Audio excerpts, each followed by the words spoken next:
Hello, welcome to Geometry Topic 6.2. Here we go, talking about similar again. If I put two triangles like this and I say, are they similar? Then two things you need to look for.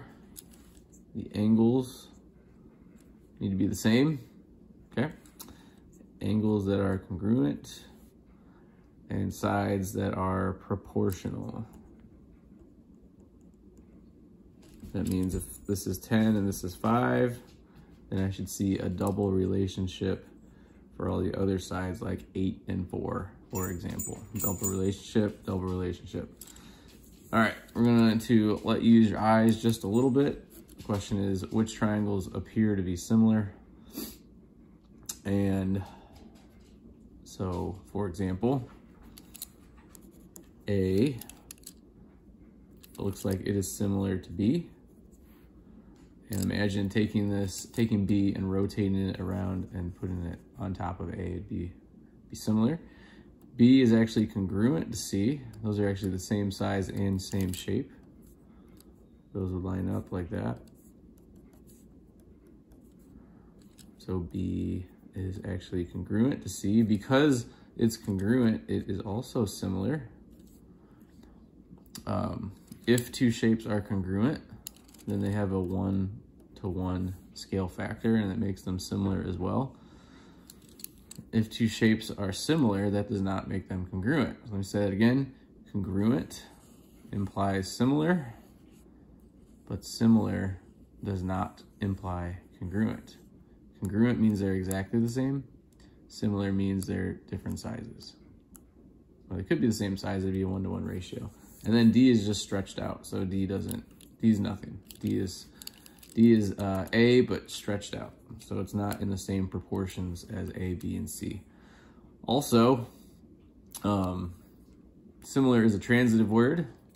A is similar to B is similar to C, A is similar to B is similar to C, therefore A is similar to C.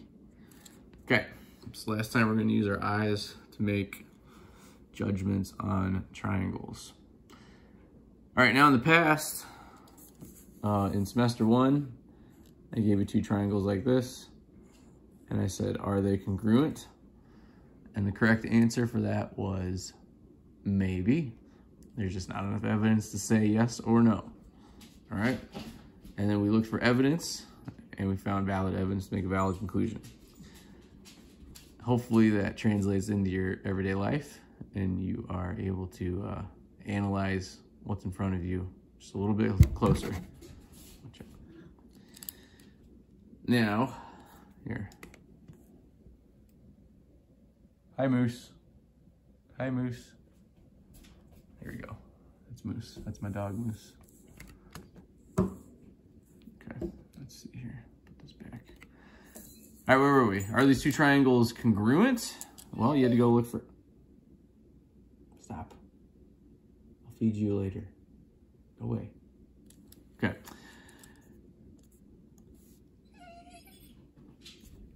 Away. Go.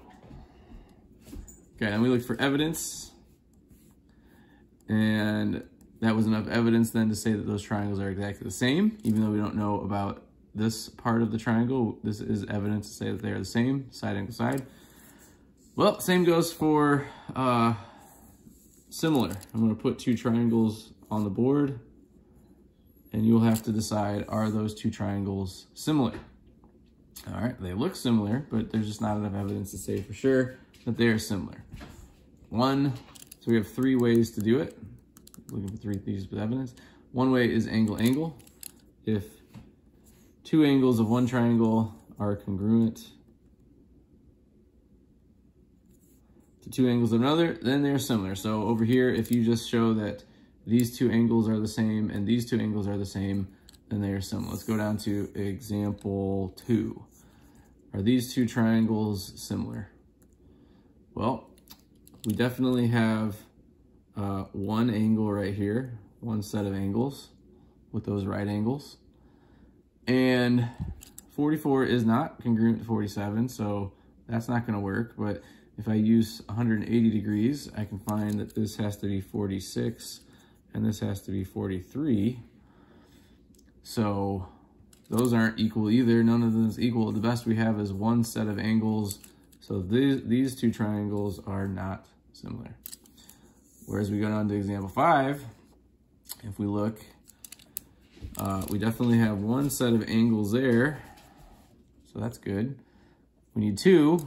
Obviously 48 and 75 don't work together, but if you do 180 degrees, you will get 48 here. And therefore we have another set of angles.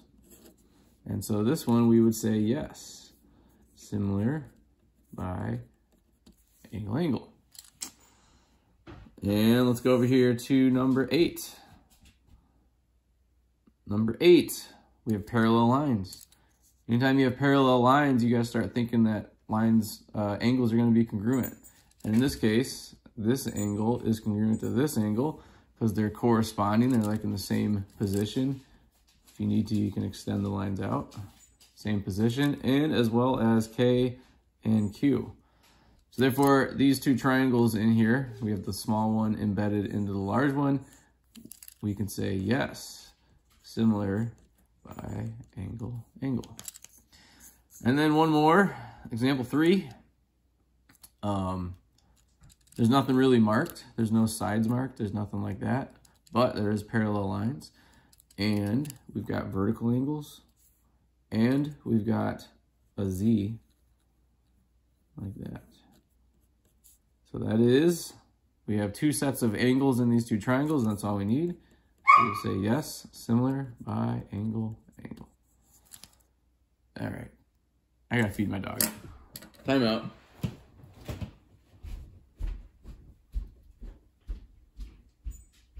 Please.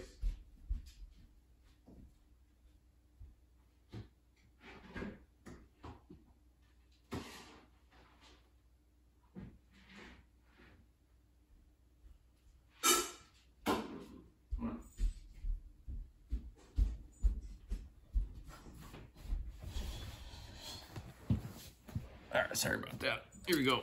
All right, where were we? Now, the other option for showing 2 triangles are similar is the SSS, and that is if the corresponding side lengths of 2 triangles are proportional. Okay. So if I see 2 triangles like this, and I'm wondering, are they similar? Maybe this is 10, maybe this is 9, and maybe this is 8. So what I need to see, let's say it's a double relationship. I need to see 5, I need to see 4.5, and then I need to see 4, like that. So this would be a double relationship, and that guarantees that the angles are now fixed in such a way that these triangles are going to be similar. So let's go down here. Let's look at example 1. Example 1, we have 3 lengths on each triangle. And let's go ahead and start matching up. I like the circle underline box method for matching things up. We have the largest part of that triangle would match up with the largest part of this triangle. We have the medium side of that triangle would match up with the medium side of that triangle. And we have the smallest part of that triangle would match up with the smallest part of that triangle. Okay, so now we have to set up some proportions and make it work. So I'm just gonna go the top triangle over the bottom triangle. So every proportion will have a small number over a large number. So here we go. Let's go 8 over 20. And I'm just checking these proportions. 6 over 15. And 5 over 12.5. Like that. All right, so now we got to check. I gotta get my calculator. Hold on.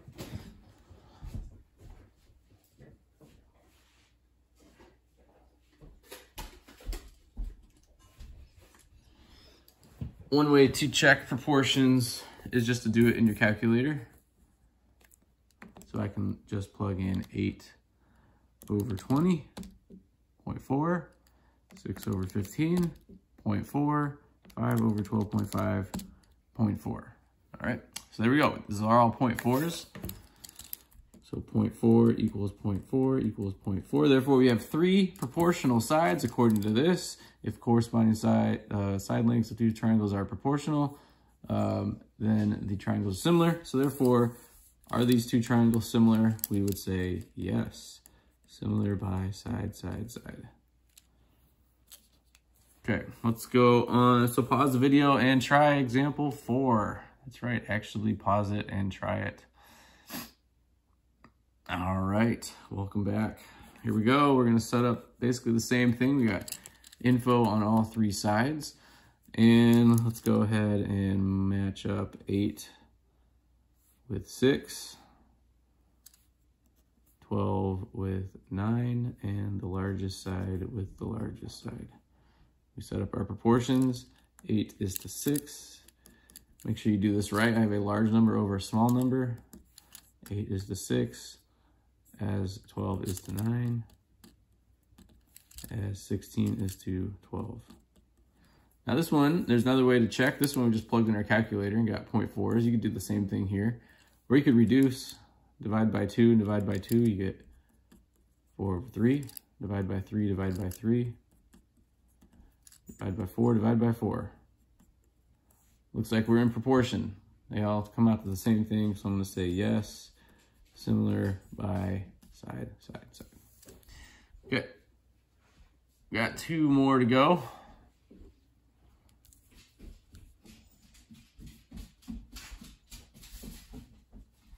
I'm making a video. Go upstairs. Here, you want to see shipping me, boy? Here, say hi. Hello. Okay, go upstairs. Okay. All right, next, the final one is, look at these two. Look at these 2 down here. These 2, you have info on 2 sides. So obviously 10 times 2 is 20. 11 times 2 is 22, but we are missing the 3rd side. So we cannot use side, side, side. So what do? We have one more option for proof of a, oops, I said the P word. I mean, we're gonna show that triangles are similar, and that is the side angle side method. If the lengths of 2 sides of one triangle, which is what we have here, are proportional, we have 10 times 2 is 20, 11 times 2 is 22. So these 2 match up, these 2 match up, but we're missing the 3rd side, so let's keep reading. If the lengths of 2 sides of one triangle are proportional to the lengths of 2 corresponding sides of another triangle, and the included angle has to be in the right spot. What I mean by included is that it's sandwiched between 2 sides. We have 2 sides and an angle. Then the triangles are similar. So down here, we can say we definitely have 2 proportional sides, 10 and 20, 11 and 22. We have an included angle because they are sandwiched between the 2 sides like this. This is not an included angle. This is not an included angle. It has to be between the 2 sides like that. And we have 2 proportional sides with a congruent angle included. And so we can say, yes, these triangles are similar by side, angle, side. All right, so you won't have any proofs in this, but you do have to look at 2 triangles and do something like this, yes or no. So like not similar or yes, similar. Over here, we have 2 triangles. We do not have info about the 3rd side once again. So we can set up some proportions. We can say 8 is to 12, as 10 is to 15. Let's see if that works out. I think we can just reduce those. 8 is to 12, so that is 4 is to 3. Nope. Come on, Smitty. Divide by 4. 2 is to 3, and divide by 5. 2 is to 3. So it makes a nice proportion. So we have 2 proportional sides. We got 2 proportional sides in the inner triangle and the bigger triangle. And we do have a shared angle, so that counts as an A. So I'm going to say yes, similar by angle, side, angle, side. Okay, that takes us to the back page. All right, this is a famous question. Example 9, the Empire State Building casts a shadow, blah, blah, blah, blah, blah. The end of the question is, what is the height of the Empire State Building? It's a very tall building in New York City. How are you going to find the height? Imagine someone said, go find the height of the Empire State Building. You probably go to Google and figure it out. But how did Google figure it out? How do we know the height of really tall things? One option is you could take a tape measure, put one on the ground, put one end on the ground, and then climb the side of the building up to the very top and measure the height of the building. Limitations there. One, you probably don't have a tape measure that big. And two, it's kind of dangerous to climb up the side of a building that high. So how do you do it? Well, we can use what we learned today. Let's draw a picture. We have the ground, and we have the building. And what ends up happening is the sun shines on the building and it casts a shadow. So there's my shadow, my building, my shadow, the sun shining. And let's see here, the Empire State Building casts a shadow of 350 feet. Just like that. So we're going to label it. Eventually we're going to solve for X right there, which is going to be our height of our building. Your friend, who is 6 feet 3 inches. Now this gets to be a problem, 6 feet 3 inches. So diagram not to scale, but your friend is 6 feet 3 inches and has a shadow as well. And the sun is shining on your friend and we have a shadow. So let's get the dimensions of your friend and the shadow. Now, because this is in feet, what I would recommend doing is changing all my units to feet. I gotta let the dog out. You need to go outside or what? Come on, hurry up.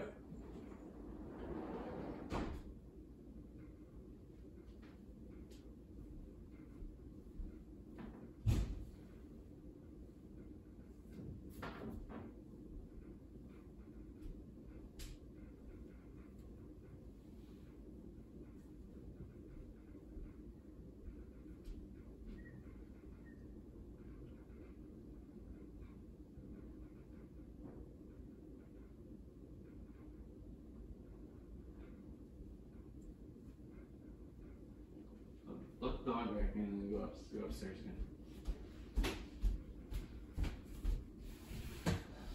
Alright, sorry. It's a morning. E-day. Dog needs to go outside.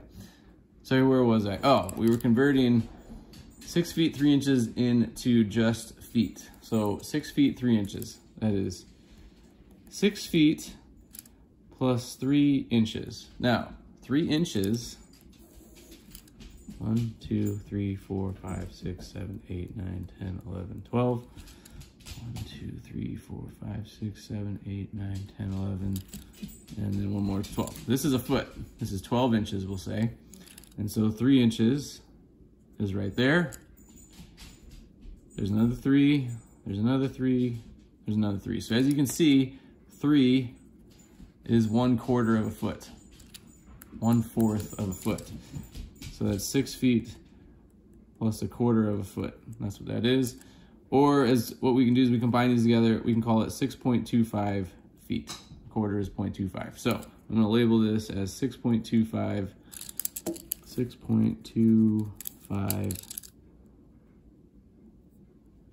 feet. Now his shadow is 18 inches long. So once again, we have to convert that into feet. 18 inches is equivalent to 12 plus 6 inches, which is 1 foot plus 1/2 of a foot, which would be 1.5 feet. 1.5 feet. So now I've converted everything into feet, and maybe you can see what's going to happen here. How am I going to find X based off of the height and shadow, height and shadow. Well, powerful thing about this lesson, the sun shines at the same angle and the building is built at a right angle and people stand straight up in the air at a right angle. So therefore we have angle, angle. These triangles are congruent by angle, angle, and we can make a proportion. So now we can make a proportion. We can say height is to height as shadow is to shadow. You have to be consistent. I went building over human or friend, and I went building over friend. Building over friend, building over friend. Height of building, height of friend, length of shadow, building, length of shadow, friend. Everything's in feet, so I don't really have to worry about my units getting messed up or anything. And now all I have to do is solve for x, and it's an easy thing to solve for x. You just cross multiply your two numbers that you can, and divide by the remaining number. Now before I put enter, 350 is much, much bigger than 1.5. So I should expect x to be much, much, much bigger than 6.25. See that? So I'm expecting a really big number. 1,458.3. 1,458.3, that is in feet. All right, that's the famous shadow problem. Expect that as it's coming. All right, we got two more questions that I want to do for today's lesson, and that's these two. And these two really aren't about today's lesson. It's just general triangle proportions. This will be on your quiz next class. We do have a quiz next class. Okay, so we have PQR and JKL. This is important. This tells you what matches up with which. Okay, so over here we are solving for x, and we have x in this, and we have x over here. So let's see what matches up. First of all, PQ, the first two, match up with JK. I'm gonna go over my picture. PQ, and JK, and that tells me everything I need to know right there. That tells me this is a double relationship. 4 doubled is 8. Okay, 3 doubled is 6. So LK is the last two, and that's QR, so that's this. So 3 doubled is 6. This has to be 6, and therefore this has to be 5, because 10, half of 10 is 5, half of 6 is 3, half of 8 is 4.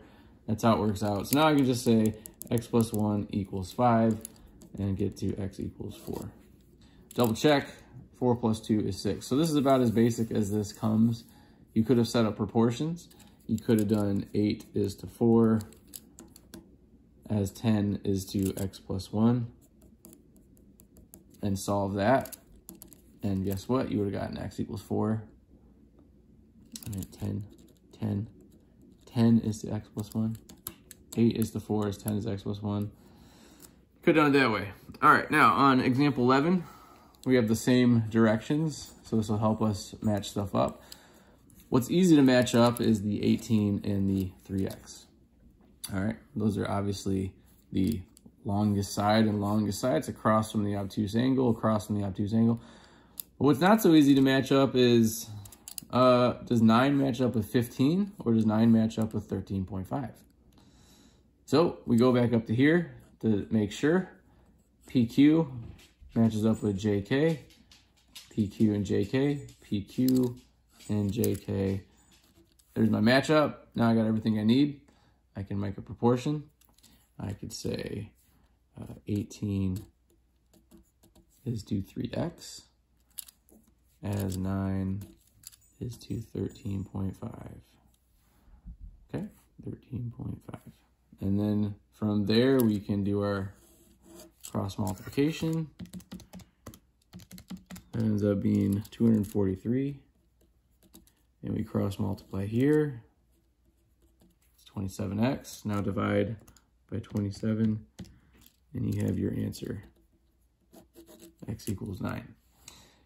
Now, there was a shortcut. There was. Did you see it? Look at this. What's the relationship between line and circle? Line and circle is doubled. 9 times 2 is 18. 13.5 times 2 is 27.